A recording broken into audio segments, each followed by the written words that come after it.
빌립보서 3장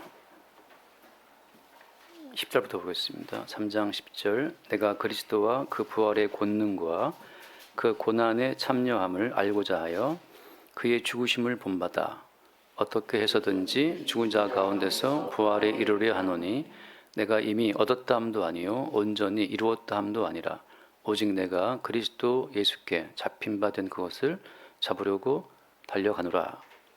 여기까지 보겠습니다. 네, 제가 좀 길게 잡았는데 여기까지 보겠습니다. 10절 말씀에 보면 내가 그리스도와 그 부활의 권능과 그 다음에 좀 안 맞는 말씀 하시고 있습니다. 그 고난에 참여함을 알고자 하여 이렇게 되어 있죠. 그러니까 부활의 권능과 그 다음에 고난에 참여함이 어떤 관계가 있을까요? 우리가 이제 오해하는 것은 뭐냐면 부활의 권능이 임하면 고생 끝 행복 시작이라고 생각할 수 있잖아요. 근데 부활의 권능이라고 하는 것은 고난에 참여함을 통해서만 나타납니다. 쉽게 말하면 고난을 이기는 힘이, 고난을 이겨내는 그 힘이 부활의 권능이라고 하는 거죠. 그러니까 부활의 권능이 임하면 고난도 없고 괴로움도 없고 다 형통하고 그런 것이 아니라 부활의 권능이 왔다라고 하는 것은 이제 그때부터 이제 어떠한 고난이 와도 그 부활의 권능을 이길 수 없다는 그 사실을 계속 확증해 내는 거예요. 부활의 권능이 왔다라고 하는 것은 이제 그때부터 이 땅에서 겪어야 될 모든 고난을 다 당한다는 그 사실을 말해주고 있는 겁니다. 왜냐하면 왜 그렇게 했어요? 부활의 권능이 있기 때문에 이 땅에서 어떠한 고난을 당해도 괜찮다는 거죠. 괜찮아. 어떤 사람이 사업하다가 10번을 망했다고 그래요. 근데 마침내 성공했거든요. 굉장한 성공을 했어요.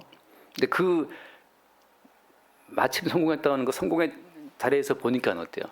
10번의 실패와 10번의 그 사업 말아먹었던 자체가 그게 하나의 과정이었음을 보게 되는 거잖아요. 그러니까 부활의 권능이 있다라고 하는 것은 부활의 권능, 어차피 너는 살아. 어차피 너는 부활의 생명에 도달한단 말이죠.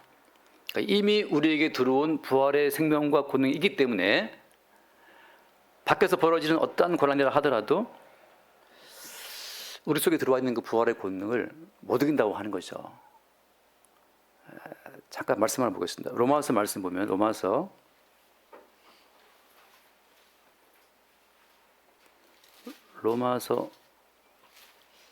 8장 이걸 내가 줬나요, 선자면? 네, 8장 30 봅시다. 33절 누가 능히 하나님께서 택하신 자들을 고발하리요 의롭다 하신 이는 하나님이시니 그다음 누가 정죄하리요 죽으실 뿐 아니라 다시 살아나신 이는 그리스도 예수시니 그는 하나님 우편에 계신 자요 우리를 위하여 간구하시는 자시니라. 자, 지금 다시 살아나시는 이는 그리스도 예수시니라고 하잖아요. 그러니까 살아나신 그리스도 예수께서 하나님 우편에 계시단 말이죠.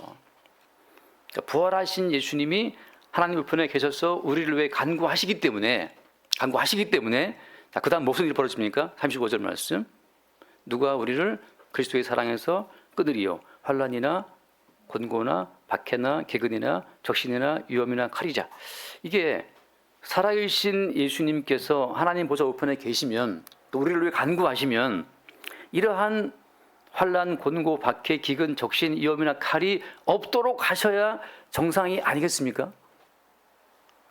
살아나신 예수님께서 보좌 우편에서 기도하시는데 어떻게 너의 삶은 그렇게 심한 환난, 곤고, 박해, 기근, 적신, 위험이나 칼밖에 안 돌아오냐 말이죠.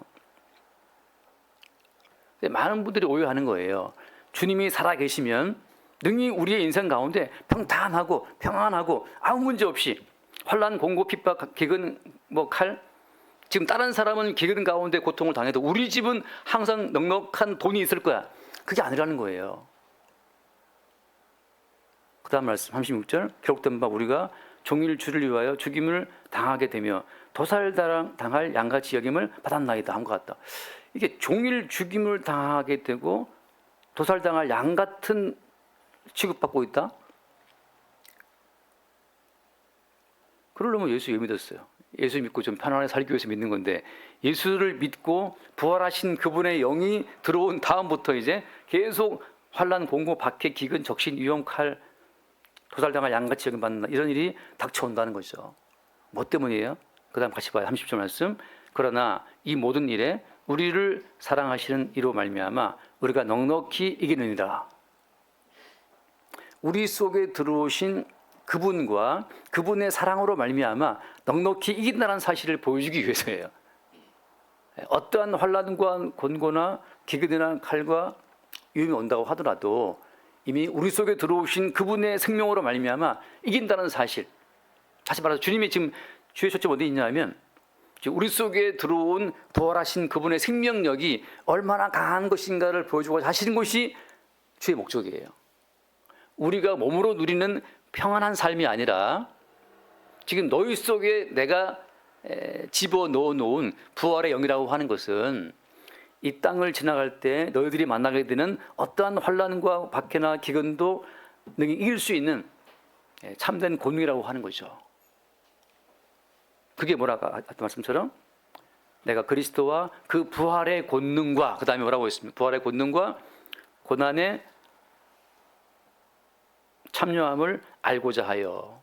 자, 부활의 권능이 왔다라고 하는 것은 이제 우리가 육신을 입고 이 땅을 지나면서 만나게 되는 모든 고난도 능히 이길 수 있는 권능이라는 사실을 우리에게 알게 하시고자 주님이 한다는 거죠. 그러니까 예수 그리스도를 믿고 그분의 부활 생명이 왔다라고 하는 것은 이제 제대로 이 땅에 어떠한 고난과 핍박이라 하더라도 이미 우리 속에 들어오신 그분의 생명을 이길 수 없다는 그 사실을 증명하는 그 증명의 용도로, 증명의 그 어떤 기능으로 우리가 이 땅을 지나간다고 하는 겁니다. 좀 겁나지 않나요? 우리에게 방탄복을 입혀놓은 상태에서 신형 방탄복을 다 지급한 다음에 신형 방탄복 기능을 테스트하기 위해서 실제 방탄복을 입혀놓은 상태에서 총을 쏘는 거죠. 이렇게 주은이한테 방탄복 새로 개발됐어, 입어봐. 자, 테스트한다. 입혀놓고 총을 쏜다면 우리 어떻겠어요? 그 방탄복 형들 믿는다면은 오케이 하겠지만 믿지 못한다면 좀 두려워하겠죠. 그러니까 주님의 부활의 권능이 어떠한 권능인지를 사도 바울은 알고자 하여, 그리스도와 그 부활의 권능이 얼마나 강력한 것인지를 알고자 하여 바울은 어때요? 고난에까지 참여한다고 하는 거예요. 지금 하나님의 의도가 어디 있는 겁니까? 하나님의 의도는 지금 하나님과 예수님 두 분 사이의 언약을 통해서 마련된 그 생명이 얼마나 강력한 것인지를 성도의 인생을 통해서 입증을 하고자 하시는 거예요. 그래서 부활 세계의 얼굴은 십자가에 못 박혀 죽임당하는 십자가의 고난이라고 하는 겁니다. 지금 많은 분들이 부활의 권능을 끌고 들어와서 그 부활의 권능을 가지고 이 땅에서의 삶의 풍족함을 얻고자 하거든요. 그게 아니라는 거죠. 잠깐 말씀을 안 찾아보셨어요, 현장에? 요한복음 20장 말씀. 요한복음 20장 말씀 봅시다. 20장 16절 말씀. 요한복음 20장 16절.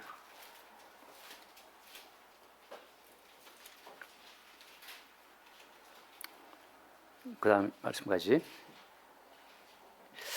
예수께서 마리아야 하시거늘 마리아가 돌이켜 히브리 말로 라보니 하니 선생님이라는 말이라. 그 다음 같이 볼게요. 10절 말씀 10절. 예수께서 이르시되 나를 붙들지 말라. 내가 아직 아버지께로 올라가지 아니하였노라. 너는 내 형제들에게 가서 이르되 내가 내 아버지 곧 너희 아버지께 내 하나님 곧 너희 하나님께로 올라간다 하라 하시니. 자, 예수님께서 마리아에게 하신 말씀이 나를 붙들지 말라. 왜? 뭐 때문이에요? 내가 아직 아버지께로 안 갔다는 말씀이잖아요. 이건 무슨 뜻이겠어요? 마리아가 알고 있는 믿음이라고 하는 것은 육신으로 오신 예수와 함께 더불어 함께 살아가는 거란 말이죠. 그 예수를 모시고 육신으로 오신 그 예수와 더불어서 먹고 마시고 인생의 어떤 풍파를 헤쳐나가면서 살아가는 것이지만, 근데 주님께서는 이제 아버지께로 올라간단 말이죠. 뭐 때문에? 아버지께 올라가서 성령을 부음으로 말미암아 이제 마리아의 삶도 똑같이 예수님이 걸어가신 십자가의 고난의 길을 따라오도록 하시는 거예요. 부활의 영이 우리 가운데 오시면 그 부활의 영은 우리를 십자가의 코스로 인도한다고 하는 겁니다. 지금 부활의 권능이라고 하는 것은 십자가의 코스, 십자가의 길로만 확인이 돼요. 다시 말해서 어떤 사람들이 부활의 주를 만났다 할 것 같으면, 그러니까 부활의 주를 만난 사람의 특징은 무엇이냐? 그것은 이 땅에서 예수님이 육신을 입고 걸어가신 그 십자가의 길을 따라간다고 하는 거죠.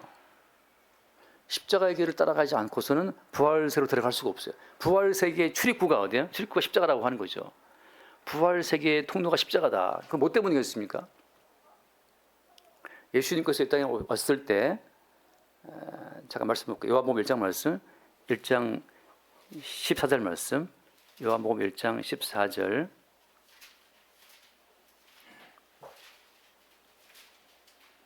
같이 한번 볼게요. 말씀이 육신이 되어 우리 가운데 거하심에 우리가 그의 영광을 보니 아버지의 독생자의 영광이요 은혜와 진리가 충만하더라. 자, 말씀이 굳이 육신이 되어서 우리 가운데 오실 필요가 있었냐 말이죠. 그냥 하늘 위에서 이래라 저래라 말씀하시면 되는데 왜 굳이 말씀이 육신이 되어서 우리 가운데 오신 거예요? 그럼 말씀이라고 하는 것은 개념, 어떤 인식이 아니라 말씀은 육체가 될 때만 비로소 실체화가 되는 거예요. 말씀은. 그러니까 예수님께서 마신 그 모든 말씀 자체를 예수님 예컨대 하나님께서 하신 모든 말씀처럼 하나님의 그 모든 말씀이 그냥 추상적인 이론이나 개념이나 문자가 아니라 음성이 아니라 실제 육체가 되어 오셔서 예수님 본인이 육체를 가지고 그 모든 말씀을 구체화를 시켜야만 그 말씀은 우리 가운데 동일하게 실체화가 되는 거예요. 자, 아버지가 하신 그 모든 말씀이 아들이신 예수님에 의해서 실제 그 몸으로 다 입증이 된 겁니다. 자, 따라서 지금 동일한 코스로 말씀이 육신이 되어 우리 가운데 오신 것처럼 똑같이 어때요? 똑같이 모든 성도들은 우리 가운데 성령으로 말미암아서 이제 육신으로 그 모든 말씀의 실체와 그 모든 말씀의 구체화를 이루어가는 거예요. 그게 말씀이 육신이 되어서 우리 가운데 오셔서 어떤 길로 갔습니까? 사람들한테 멸시받고 희롱당하고 죽는 길로 갔잖아요. 뭐 때문이에요? 인간의 모든 세계는 하나의 허구의 세계이기 때문에 허구의 세계에서 실체가 와버리면 그 실체가 이상한 존재가 돼버려요. 외눈박이들의 세계에 두 눈 뜬 자가 가면 그 두 눈 뜬 자가 병신인 것처럼 외눈박이의 세계에 두 눈 뜬 자가 가게 되면 두 눈 뜬 자가 이상한 기형하란 말이에요. 그런 것처럼 허구의 세계에 실체로 오신 예수가 오시게 되면 그때부터 어때요? 그 예수님이 이상한 존재로 여겨지는 겁니다. 그래서 어때요? 그래서 예수님을 십자가에 죽여버린 거예요. 자, 허구의 세계의 가장 큰 특징은 뭐냐 하면 허구의 세계의 특징은 내가 내 인생의 주인이야. 이게 허구 세계의 특징이에요. 내가 내 인생의 주체야. 내가 내 인생의 주인공이야. 내가 내 인생의 주인이기 때문에 내가 구원도 만들고 영생도 만들고 내가 영원한 세계에서 상급도 받고 내가 다 주체가 되어서 할 수 있다는 것이 이 허구의 세계의 큰 착각이란 말이죠. 거짓말의 세계의 주인공은 다 인간이에요. 인간 세계는 거짓말로 짜여져 있습니다. 거짓말로. 왜? 마귀가 누구기 때문에? 마귀가 거짓의 압이기 때문에. 인간들은 허구의 세계에서 울고 웃는단 말이죠. 저번에 왕과 사는 남자, 뭐 인기가 많다고 그러는데 그 감독이라는 사람, 감독 있잖아요. 유명한 감독. 그 사람이 그런 말을 한 걸 잠깐 방금 봤어요. 너무 좀 인상적이었어요. 자기가 보니까 아무리 공부를 자기가 잘 못하는 거죠. 그러니까 공부도 못하고 잘하는 게 아무것도 없다는 거죠. 그래서 이제 고등학교 생각하기를 내가 뭘 제일 잘하지? 내가 잘하는 게 뭐지? 가만히 생각해봤더니 자기가 제일 잘하는 게 거짓말이래요. 거짓말을 잘하는 거야. 거짓말을 내가 살아야겠다. 그래서 거짓의 세계, 영화의 세계를 만들어서 사람들을 웃기고 올려야지. 그 마귀의 특징을 간파한 사람이죠. 마귀는 거짓말이 압이기 때문에. 거짓의 세계로 사람들을 이끌어서 거짓의 세계 속에서 그들이 돈을 내게 만들어야겠다. 그래서 왕가 사는 남자, 수양대군 단종의 관계는 다 거짓말이잖아요. 다 만들어 치라는 얘기잖아요. 어몽도 하고 그 몇 개, 한 서너 개의 진실을 가지고 98%의 뻥을 쳐가지고 지금 영화를 만들었는데 거기 우리가 돈을 내고 다 보는 거 아니에요. 저도 받고. 최소한 뭐 통곡했다 그러시고. 예. 의사가 보고드리면 울 정도 안 했는데 근데 옆에 사람이 통곡하더라는 거죠. 예. 다 T들이 잘 안 울어요. F들은 막 터지는데. 이 세계의 가장 큰 거짓말은 뭐냐? 네가 네 인생의 주인이야. 네가 할 탓이야. 네가 네 인생의 알파 오메가야. 네가 네 인생의 원인과 결과야. 네가 열심히 살면 아름다운 결과가 있을 거야. 네가 열심히 못 살면 나쁜 결과가 있을 거야. 천만의 말씀이에요. 우리 모든 삶 전체가 알파와 오메가이신 주님에 의해서 만들어진 거란 말이죠. 근데 여기서 이제 허구의 세계 속에서는 예수가 오시니까 그 예수라는 그분이 이 세상 기형화란 말이죠. 어떤 기형화예요? 주님 하신 말씀이 너희들은 아무도 하나님 영광에 이를 수가 없다. 너희들이 어떤 선한 일을 한다 하더라도 하나님의 기쁨이 될 수가 없어. 그게 그들한테는 굉장히 분노의 어떤 분노의 오인이 됐던 거죠. 너희들이 말씀을 지키고 1일에 2번 금식하고 11조를 드리고 굳이 한다 하더라도 너희들의 그 모든 행함으로서는 하나님의 구원에 이를 수가 없어. 그것이 그들의 분노를 일으킨 거예요. 너희들이 아무리 선행한다 하더라도 하나님 영광에 이를 수 없다. 오직 나를 믿어야 돼. 이게 황당한 말인 거죠. 인간 세계의 이 거짓말은 뭐냐 하면 네가 할 탓이야 하고 주님 세계의 진실이 뭐냐 하면 나를 믿어야 돼. 내가 곧 길이요 진리요 생명이고 나로 말미암지 않고는 아버지 생에 올 수 없다. 그게 진실이란 말이죠. 뭐가 더 진실 같습니까? 내가 지금 밥 먹고 사는 것, 움직이는 것, 내가 공부하는 것, 돈 버는 것, 이 모든 것이 십자가에 죽임당하신 예수님의 희생의 근거에서 주어진 선물이야. 이게 맞는 것 같아요? 아니면 내가 열심히 일했기 때문에 사는 거지.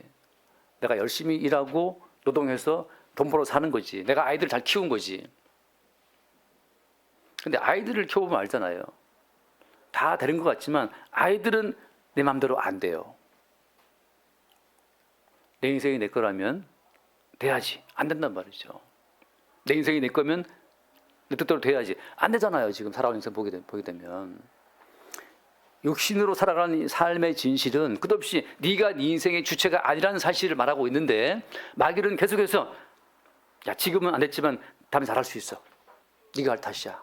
라고 말하고 진실은 뭐 진실은 나를 믿어라. 내가 진리야. 내가 길이야. 내가 생명이야. 내가 생명을 주면 너희들은 사는 거야. 내가 공부하는 건 노동하고 있는 건 회사에 가는 것 다 십자가에 죽임당한 나의 희생으로 주어진 선물이야 라고 하는 거잖아요. 이게 다가 옵니까 여러분? 그래서 예수를 죽여버린 거죠. 그러니까 우리가 뭔가 말씀을 지키고 기도하고 헌신한 걸 통해서 하나님의 나라에 갈 수 있다라고 하는 그 모든 것이 미신이고 거짓말이란 말이에요. 너희들로서는 어떻게 말씀을 지키고 어떻게 헌신하고 기도한다 하더라도 하나님 세계에 들어올 수 없어. 이게 주님 하신 말씀이고 나밖에 없다. 나를 통해야 된다. 이것이 얼마나 황당한 말이에요. 인간 세계에서는. 왜 너만 길이냐? 왜 너만 진리냐? 왜 너만 생명이야? 우리가 금식하는 거 소용이 없다고? 소용없어. 우리가 말씀 지키는 소용없다? 소용없어.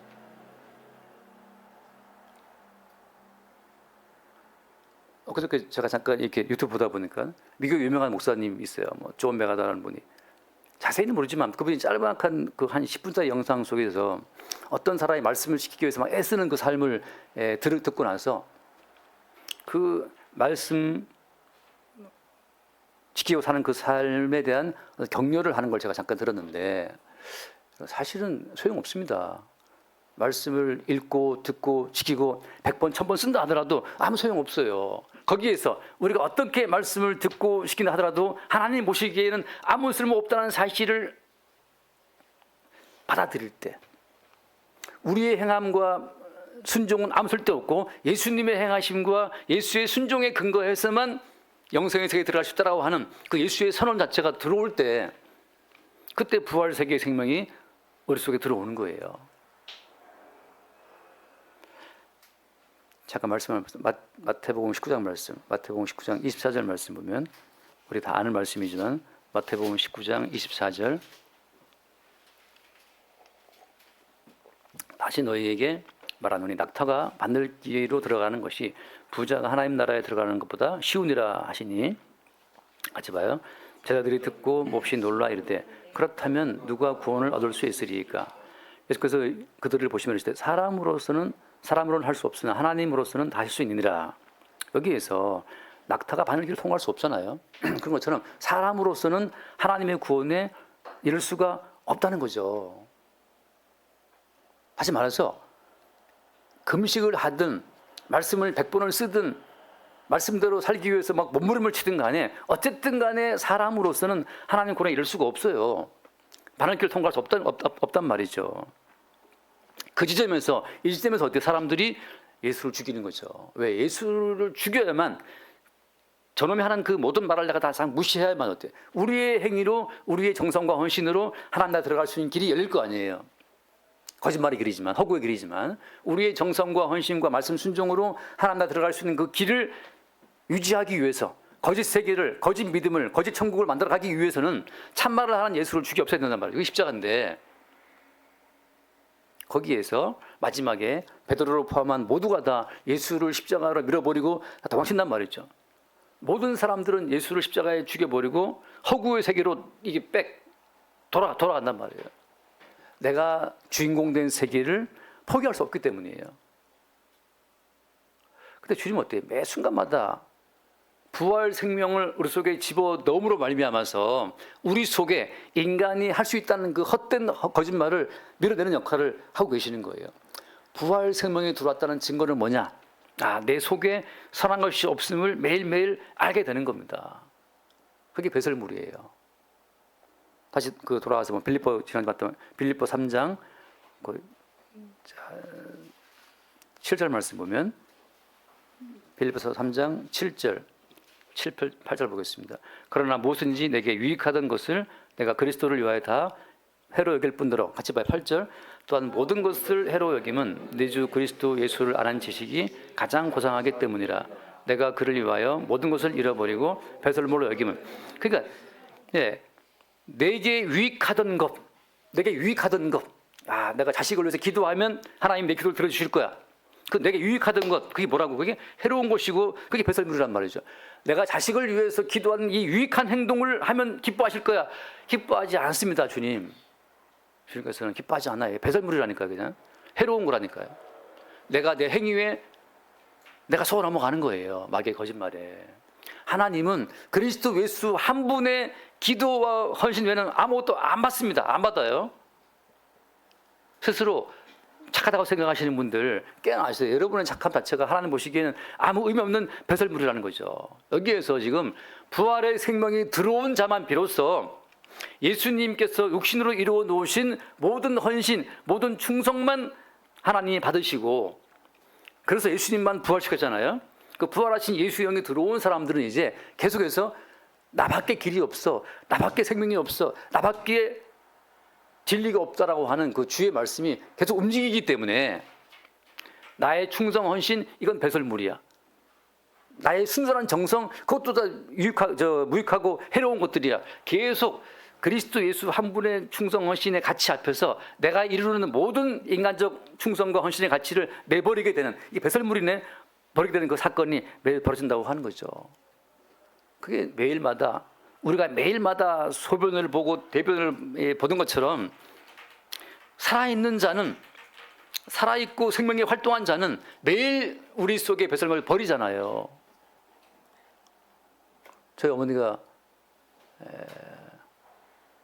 지금 이제 대장암으로 거의 98% 확정이 난 거죠. 그래서 다음 화요일에 수술을 하기로 하셨는데 이제 의사 이야기는 한 30cm를 잘라야 된대요. 지금 대장암 그게 막혀 있어가지고 장이 지금 퉁퉁 불어 있는 장이 지금 그 부종이 심해가지고. 근데 이제 문제는 뭐냐면 그동안에 어머니가 이게 소화가 안 되고 막 힘들었어요. 그러니까 지금 그 암이 막고 있으니까 변도 잘 안 나오는 거죠 이제. 계속해서 지금 장이 고통을 당하고 있는 거예요. 암 덩어리가 거기를 막고 있으니까 이게 원활하게 변이 배출돼야 되는데 상행 결장이 거기 막혀 있어가지고 이 변이 배출이 안 되는 거죠. 그러니까 계속 배도 아프고 염증이 막 퍼져나가고 있는 상황인데 건강한 생명이라면 매일매일 어때요? 매일매일 뭔가 배설물이 배출이 돼야 마땅한 거예요. 무슨 말이냐면 주님의 부활 생명이 들어와 있다면 끝없이 내게 유익하던 것이 다 해로운 배설물이라는 그 사실을 보게 되는 그 인식의 전환이 매일 우리 가운데 벌어진다고 하는 거죠. 바울이 말하기를, 예전에 진짜 이거 제가 너무 이상한 발견이었어요. 내게 유익하던 것이 왜 해로운 거란 말이죠, 이게. 여러분 이해될 수 있습니까, 이게? 인간 세계에서는 유익한 건데, 이게. 예컨대 기도하고 경건하게 살고 11조를 바치고 충성하고 죄와 막 싸우고 죄 안 지려고 그러고, 그 모든 건 얼마나 유익한 인생이에요. 그렇게 나의 경건을 위해서, 나의 의로움을 위해 살아가는 그 모든 유익했던 그 삶이 그리스도 안에서는 다 해로운 거란 말이죠. 중성이 아니고 해로운 거예요. 제가 극도로 싫어하는 게 뭐냐, 당신의 충성과 헌신이 하나님 앞에 의미가 있다고 말하는 걸 제가 싫어한단 말이죠. 왜 싫어하냐면 그게 해로운 것이고 그게 배설물이라는, 똥 같은 거란 말이에요. 개똥 같은 소리 하고 있는 거죠. 그러니까 제가 잠깐 좀 메가다 목사의 그 어떤 질문하신 분이 내가 말씀을 지키기 위해서 막 애를 쓰고 있는데 그 말씀대로 살기 위해 쓰는 그 삶에 대한 이제 그 메가다 목사의 평가가 그걸 이제 좋은 어떤 방향이라고 격려를 하고 있는 걸 제가 들으면서 그건 개똥 같은 소리다. 제 말은 어떤 말이냐면 당신이 아무리 선하게 살고 말씀대로 산다 하더라도 어때요? 당신이 말씀대로 살아가는 그 삶으로는 하나님 영광에 이를 수가 없고 하나님 보시기에 의미가 없고 예수님의 충성과 헌신과 말씀 순종에 의해서만 우리가 영생을 누릴 수 있다고 하는 그 대비의 가치를 알아라 말이죠. 대비의 가치를. 우리가 하는 순종도 나름 의미가 있다고 우리는 생각하지만 하나님 보시기에는 어때요? 다 배설물 더러운 것들이고 그 아들의 순종, 예수의 순종에 의해서만 니들은 구원되는 거야.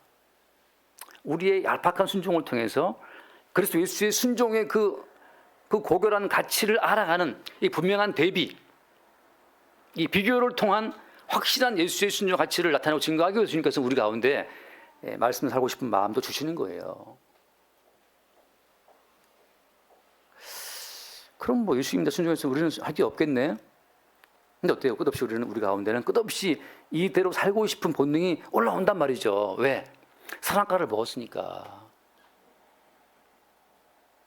자식이 마약 중독으로 깜빵에 들어가, 중독까지는 아니지만 아무튼 그 대마초 피우다가 감옥 들어가 있는 그 유명한 연예인이 있었는데 그 연예인 어머니가 그 동네 일대 쓰레기 담배꽁초를 자추어 모아요. 권사님인데, 권사님 왜 이렇게 동네에 그 담배꽁초를 다 줍습니까? 이렇게. 목사님, 내가 이 쓰레기를 내가 주우면 하나님이 이쁘게 보시고 깜빡한 내 아들 빨리 좀 내보내 주지 않을까요? 인간 마음 속에 내가 뭔가라도 하면 저 신이, 하나님이, 저분이 내 정성을 보고 좀 들어주시지 않을까라고 하는 그 믿음이 누구의 믿음이에요? 그게 마귀의 믿음이라고. 근데 그 마귀의 믿음이 어때요? 다 깔려있어요, 모든 인간 속에. 내가 좀 이렇게 하면 내 갸륵한 마음을 보고 하나님이 이뻐해서 내 아들에게 복 주지 않을까? 아니란 말이죠. 그건 마귀의 거짓말이란 말. 그 거짓말이 얼마나 강력한지 유대인들은 1회에 2번 금식하고 꼬박꼬박 11조를, 심지어 박하와 해안과 근처 텃밭에 키우는 상주까지도 몽땅다 11조를 바쳤단 말이죠. 구제하고 충성 봉사하고. 오늘날도 얼마나 많은 분들이 이 말씀대로 살기 위해서 애를 쓰고 몸부림을 칩니까? 제가 늘 하는 말이, 당신이 아무리 말씀대로 산다 하더라도 당신이 지키는 이 모든 말씀의 순도가 36K가 아니고 14K도 못 되는, 8K밖에 안 되는, 아무리 산다 하더라도 하나님 보시기에는 영광에 이를 수 없는 뭔가 모자라, 뭔가 불합격이야, 불합격. 그런 순종이기 때문에 하나님은 당신의 순종을 보시고 뭘 하는 게 아니라 예수님께서 이루신 100% 완벽한 순종에 근거해서 당신에게 복을 주시는 겁니다. 그래서 그리스도 예수의 이름으로 복을 주시고, 예수의 이름으로 우리 아들, 딸이 살고, 예수의 이름으로 우리도 살고, 예수의 이름으로 우리가 말씀 읽고 들으면서 좀 지켜볼까 하고 깝떠대고 있는 거죠. 깝치고 있는 거예요, 그냥. 우리가 하고자 하는 그 어떤 순종, 유익한 그 모든 것들도 다 주님 보시기에는 그냥 배설물, 배출해 버려야 될 배설물. 남는 건 뭐예요? 남는 것은 그리스도 예수의 살과 피, 그분의 순종, 그분의 헌신만 남는 거죠. 그게 성도란 말이죠. 나의 헌신과 충성이 아니라 그의 헌신과 그의 충성에 근거해서 하나님께 나아올 때 그걸 주님이 기뻐하시는 거예요. 그래서 우리 이름은 다 주님 죽이시는 거고, 그래서 예수 이름은 나올 때만 인정하신다고 하는 거죠. 야곱이 엄마랑 짜고 나갈 때 어머니, 내가 야곱인데 형 이름으로 나갔다가 들키면 복원고사하고 저주가 온다 라고 알았기 때문에 어때요? 끝까지 아버지가 너 혹시 목소리가 이상한데 아버지 저가 에서입니다. 저가 에서입니다. 끝까지 야곱은 자기가 에서라고 주장하죠. 우리가 하나님께 나갈 때는 정춘하의 이름으로, 함지영의 이름으로, 그래 함지영이도 시어머니 아플 때 돌봐주고 얼마나 씻겨주고 그지 갈아주고 애썼단 말이죠. 계약한 충성을 했어. 근데 돌아보면 그렇게 시부모를 섬겼던 그 충성조차도 어때요? 십자가에 죽임당하신 예수의 은총이 없었더라면 못한단 말이죠. 내가 앞서지 못하지. 주님이 공급하신 힘으로 말미암아 내가 시어머니를 돌봤어. 내가 한 것이 아니고 나에게 돌볼 수 있는 힘과 지혜와 인내와 그런 마음을 주신 그 주를 바라볼 때 그 주의 이름으로 하나님 앞에 그게 나갈 수 있는 거예요. 우리 이름이 아니고. 근데 내가 했는데 나 안 알아주네? 그럼 생명의 세계에 단절된 나만의 세계, 부활의 생명에서 끊어진 나만의 세계라고 하는 것은 그 3볼트 5볼트짜리 그 조그만 배터리로 움직이다가 멈춰버리는 장난감처럼 우리가 우리의 힘으로 내가 뭐 부모 섬기는 거지, 십자가에 죽임당하신 예수의 부활 생명의 힘이 공급되지 않으면 우리가 어떻게 섬겨요 부모를. 고작 해봤자 정말 배터리 조그만 거 이게 끼웠다가 장난감이 막 움직이다가 어느 순간 푸들 멈춰버려. 얘 멈추지? 배터리가 나갔어요. 우리의 모든 충성 헌신 자체는 그렇게 의미 없다는 거예요. 부활의 생명이 주어지지 않으면 우리는 아무것도 아닌 거죠. 자, 사도 바울이 말하고 있는 것처럼 내가 그리스도와 그 부활의 권능과 고난의 참념을 알고자 하여 부활의 권능이 십자가에 죽임당하시고 살아나신 그 예수의 충성과 헌신이 얼마나 아름다운 것인지, 그 부활 세계의 무궁한 생명력이 얼마나 강한 것인지를 무엇으로 확인한다고요? 우리가 인생에 겪게 되는 모든 고난을 통해서 환난과 핍박과 기근과 칼, 위험, 적신, 칼, 끝없이 우리를 도살당할 양처럼 여긴다는 이 삶을 지나가면서 야, 내가 이래도 내가 이렇게 내가 고난 중에도 내가 예수를 바라보는 이 바라봄을 끊지를 못하네. 부활의 권능이 임하면 행복 끝, 고생 끝 행복 시작이 아니라 계속해서 이제 예수 그리스도의 그 부활 생명의 강력함을 증거하기 위해서 주님이 육신을 걸어갔던 그 길을 우리가 따라간다고 하는 거죠. 똑같이 따라가는 겁니다.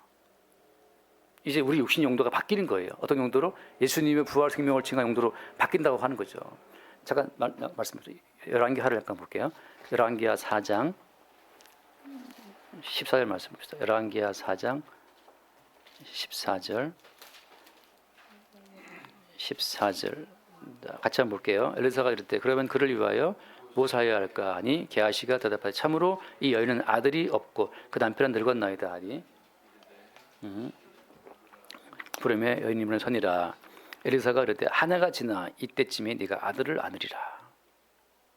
여인이 아니로소이다. 내 주 하나님이 사람이 당신의 계집종을 속이지 마옵소서. 자, 이 수냄 여인이 굉장히 선지자를 잘 접대했는데 아들이 없어요. 그런데 뜬금없이 엘리사가 아들이 있을 것이다라고 하니까 수냄 여자가 그런 말 마십시오. 속이지 말라 했는데 과연 그다음 말씀, 여인이 과연 잉태하여 한 해가 지나 이때쯤 엘리사가 여인에게 말한 대로 아들을 낳았더라. 아들을 낳았어요. 자, 왜 아들을 주신 겁니까?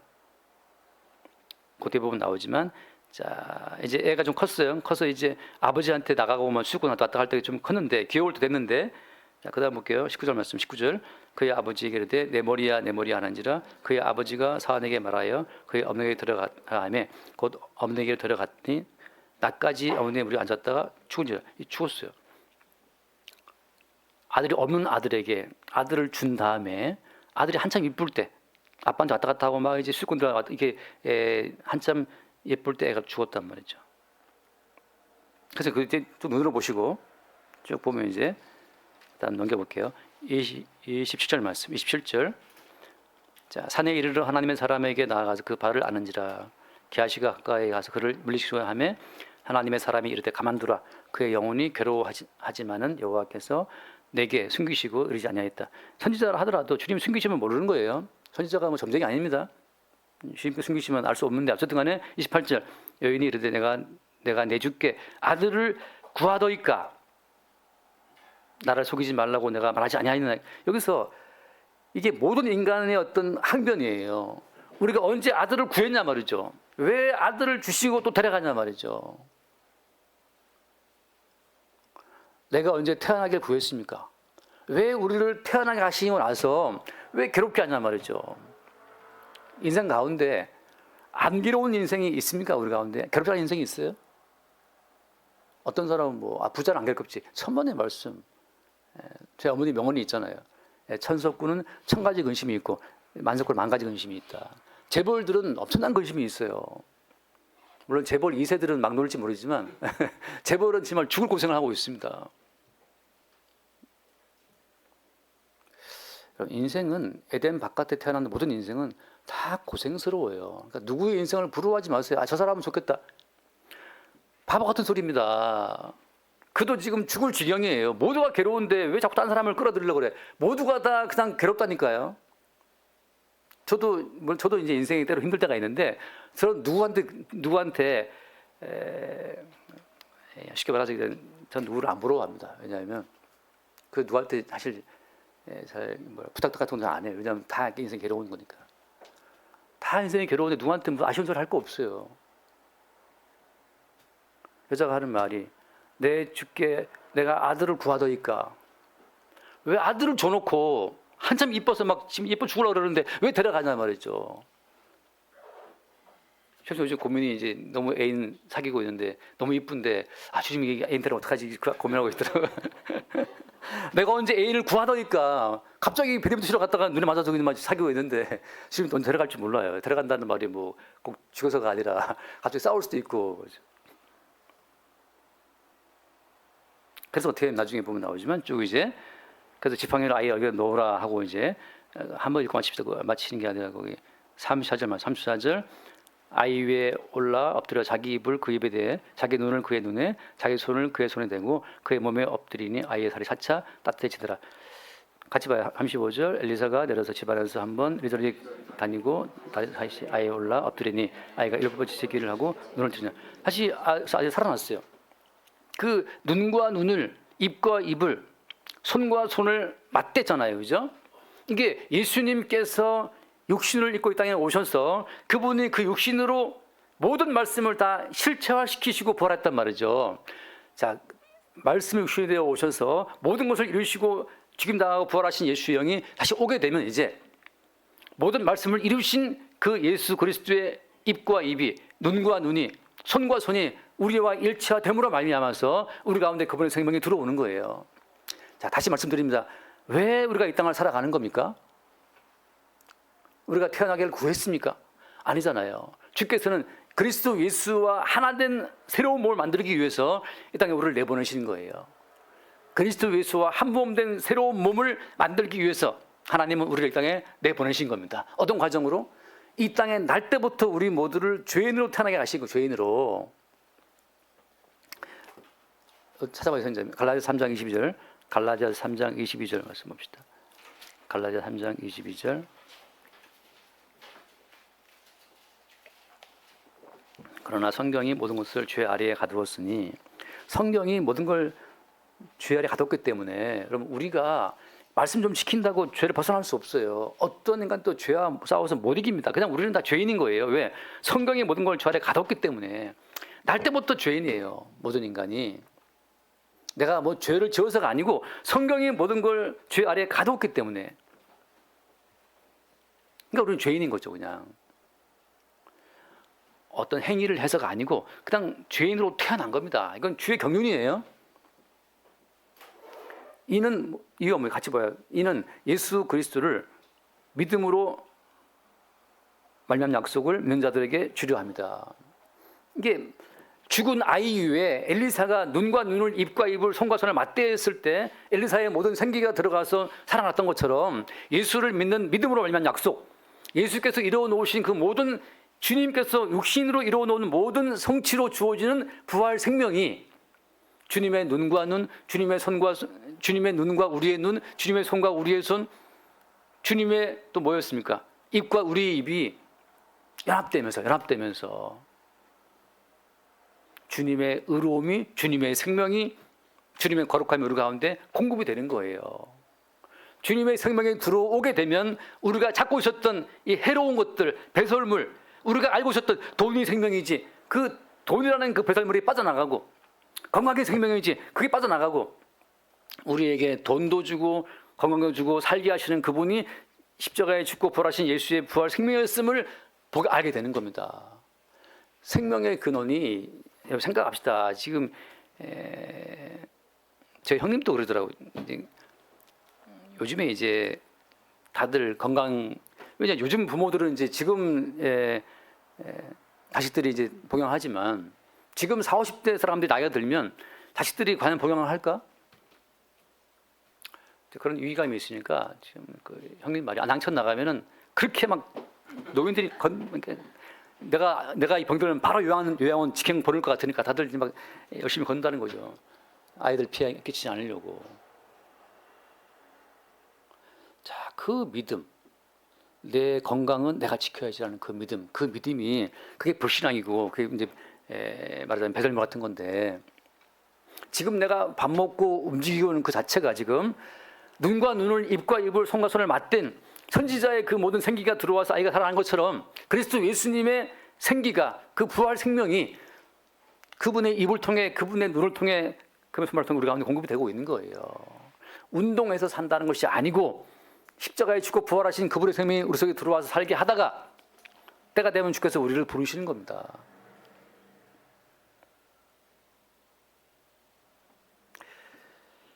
그렇게 이 땅을 지나갈 때 비로소 어때요? 영원한 생명이 우리 가운데 주어지는 거예요. 하나만 읽고 요한복음 5장 한번 읽어봅시다. 이거 안 줬나? 28절, 요한복음 5장 28절 말씀 봅시다. 요한복음 5장 28절 29절. 이를 놀랍게 여기지 말라. 무덤 속에 있는 자가 다 그의 음성을 들을 때가 오나니, 같이 봐요. 선한 일을 행한 자는 생명의 부활로, 악한 일을 행한 자는 심판의 부활로 나오라. 선한 일을 행한 자가 누구겠어요? 선한 일이라고 하는 것은 나의 주체성을 버리고 그리스도 예수의 주체성을 살아가는 자들이 선한 일을 행하는 자입니다. 선한 일 자체는 어때요? 선하신 분은 주님밖에 없는데, 하나님 보시기에 선하게 사신 분은 예수님밖에 없어요. 바늘기가 무슨 말이냐면, 우리는 어떻게 내가 생각하는 선을 행한다 하더라도 우리가 행하는 그 모든 선은 하나님 보시기에 불량품이기 때문에 아무도 안 받아요. 주님께서 오직 예수님의 행하심만 선하게 인정하고 주님이 받으신단 말이죠. 그래서 주님께서 십자가에 죽고 사흘 만에 살아나신 거예요. 생명의 부활로. 그러니까 예수님이 행하신 것만 선하고 의미가 있기 때문에 하나님께서 예수를 살리셨는데, 우리도 어때요? 우리의 개인적인 선한 자체는 주님 보시기에 다 불량품이고, 예수님의 이름으로, 그분의 이름으로 우리는 생명의 부활의 세계로 들어가는 거죠. 날마다 어때요? 우리 이름의 불량품을 배출하고 배설하면서 그리스도 예수의 이름으로 이루어 놓은 그 선한 일 자체가 공급됨으로 말미암아, 우리가 아니고 우리 속에 들어오신 예수님의 행함의 성취로 말미암아 생명의 부활로 나간다고 하는 거죠.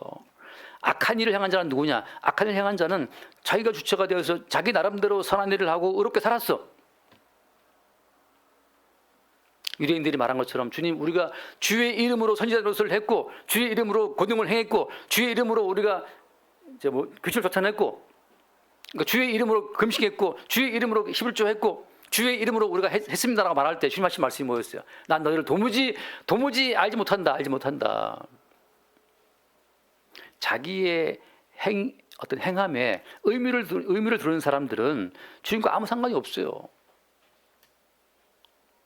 우리의 내부는 배설물이 있지만 완벽한 주님의 어떤 이 인체공학으로 말미암아서 그 배설물들이 우리 몸에 영향을 끼치지 못하잖아요. 다 배출되는 것처럼 주의 부활 생명은 끝없이 우리 가운데 내가 주체가 되어 버린 모든 일들이 하나님 보시기에 불량품임을 알게 하시면서 예수께서 이루어 놓으신 그 예수의 행하심만이 우리 가운데 생명의 근거가 된다는 사실을 알게 하시는 거죠. 우리가 부모를 섬겼다? 그 우리가 섬긴 겁니까? 주님께서 섬길 수 있도록 건강과 정신과 힘을 주지 않으면 우리가 언제 병원을 실려갈 어떤 그런 상황인데, 우리가 밥 한 끼를 먹어도 물 한 잔을 마셔도 밥 한 끼를 소화시킬 수 있는 힘, 그 주의 부활 생명으로 오지 않으면 소화시킬 수 없어요. 제 친구 목사님 5군데 몸에 암이 와가지고 모든 것에 부전증이다. 모든 기능이 5군데 암 생기니까 모든 장기가 기능을 발휘를 못해요. 믹스커피 한 잔 마시고 응급실에 실려갔어요. 믹스커피 한 잔도 이 기능 자체가 믹스커피 한 잔을 이거를 감당할 이 안에 모든 기능들이 이것도 감당을 못하는 거죠. 우리가 움직이는 거, 우리가 통제하지 않는 심장의 이 박동까지도 사실 십자가에 죽고 부활하신 그 그리스도 예수의 이름으로 박동하고 있는 것인데, 우리를 마치 우리 몸뚱아리가 내 것인 것처럼 내가 뭘 했다고 주장하니까 주님 보시기에는 네가 한 거 아무 의미 없다, 불량품이야 라고 말씀하시는 거죠. 자, 돌아와서 마칩시다. 내가 그리스도와 그 부활의 권능과 그 고난의 참여함을 알고자 하여 그의 죽으심을 본받아. 그래서 결국 부활의 권능은 뭐냐? 부활의 권능은 우리를 십자가로 끌고 와 십자가 우리를 매일매일 우리를 죽이는 거예요. 매일매일 나의 지성이 아니고 나의 의지가 아니고 나의 나됨은 십자가에 죽임당하신 예수님의 그 생명의 공급으로 말미암아 내가 지금 여기 있는 것이군요를 알게 하는 거죠. 그렇게 선한 일을 행한 자는 그 다음 11절 말씀 어떻게 해서든지 죽은 가운데 부활에 이르려 하노니 그때 죽은 가운데 부활의 생명으로 나올 수 있는 겁니다. 내가 호흡 한번 한 것도 내가 아니고 그리스도 예수께서 십자가에 죽고 부활하심으로 우리 가운데 공급하시는 부활 생명으로 내가 호흡 없인다 말할 때 나의 호흡 하나가 그 선한 일을 향한 선한 일이 되는 거예요. 호흡 한번 한 것, 밥 먹는 것 다 그리스도 예수의 이름으로 호흡하고 그의 이름으로 밥 먹고 살아갈 때 그 모든 것이 주의 이름으로 살아가는 그 모든 것이 주 앞에 선한 일이 되는 것이지만, 이건 내가 숨쉬고 내가 먹고 내가 살아가는 것이라고 할 때 다 악한 일이에요. 하나님은 우리 모두를 죽이십니다. 우리 모두의 이름을 다 죽여버리고 그리스도 예수의 이름으로 우리를 덮어버리시는 거죠. 그래서 우리는 우리의 이름이 아니고 그리스도 예수의 이름으로 구원되는 거예요. 매일매일 우리 이름의 그 무가치성을 주 앞에 이렇게 발각당하면서 우리 이름의 공로를 매일 배설물처럼 매일 이렇게 버림을 당하면서 주님 나의 나된 것은 내가 아니라 그리스도 예수의 십자가의 죽으심 은총이라는 사실을 고백할 때 그때 우리가 선한 일을 행한 자는 생명의 부활로 바울이 말한 것처럼 어떻게든지 내가 죽는 가운데 부활에 이르려 한다는 이 바울의 이 기도 가운데 동참할 수가 있는 겁니다. 매 순간 누가 나를 무시할 때 주께서 내 공로를 챙기는 이 나의 이 거짓 세계에서 나를 끄집어내기 위해서 주님 저 사람을 내가 동원해서 나의 공로를 나의 어떤 체면을 깨뜨리신다는 사실을 볼 수 있기를 바랍니다. 매 순간 자식들의 말 한마디, 배우자의 말 한마디, 직장 동료의 말 한마디가 우리의 자존감을 허물잖아요. 그게 주님이 역사하신 거예요. 너의 너됨은 너의 어떠함이 아니라 십자가에 죽임당하신 예수의 은총 때문이라는 사실을 100% 그걸 알게 하시기 위해서 끝없이 우리가 세운 소박한 거짓 세계, 소박한 우리의 자존심의 세계, 소박한 우리의 자기 의로움의 세계를 주님이 매일 외부의 삶을 통해서 깨뜨리시는 거예요. 매일매일 주님에 의해서 깨트림 당하고 지금 나의 나됨이 십자가에 죽고 홀로 다 이루시고 성취하신 그분의 부활 생명의 공급 때문인 줄 볼 수 있기를 바랍니다. 기도하겠습니다. 주님 감사합니다. 그리스도와 그 부활의 권능과 고난의 참여함을 알고자 하여 죽기까지 죽음의 현장까지 그리스도를 따라가기를 원했던 사도 바울의 이 기도처럼 우리도 역시 마찬가지로 주와 함께 죽고 주와 함께 사는 그 새로운 참 진리의 세계를 살아갈 수 있도록 성령으로 우리를 인도하여 주옵소서.